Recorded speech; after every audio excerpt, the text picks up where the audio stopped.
Saudara Kepolisian Resor Nagan Raya mengamankan 7 orang pelaku penambang emas secara ilegal yang berlangsung di 2 kecamatan di Kabupaten Nagan Raya. Ketujuh pelaku ditangkap di 2 lokasi berbeda. Selain pelaku, polisi juga mengamankan 2 unit alat berat dan alat penambang emas. Kini para pelaku mendekam di sel tahanan Mapolres Nagan Raya. Berdasarkan laporan masyarakat terkait adanya aktivitas penambangan emas secara ilegal atau illegal mining di kawasan Kecamatan Senagan Timur dan Kecamatan Betung, Nagan Raya, Satuan Reserse Kriminal Polres Nagan Raya mendatangi lokasi dan mengamankan 7 orang pelaku di 2 lokasi yang berbeda.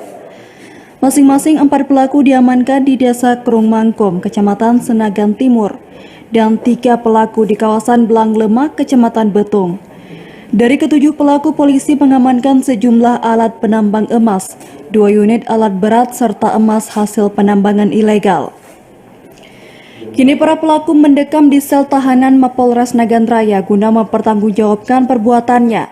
Pelaku dikenakan pasal 158 Undang-Undang Republik Indonesia Nomor 3 Tahun 2020 tentang perubahan atas Undang-Undang Republik Indonesia Nomor 4 Tahun 2009 tentang mineral dan batu bara.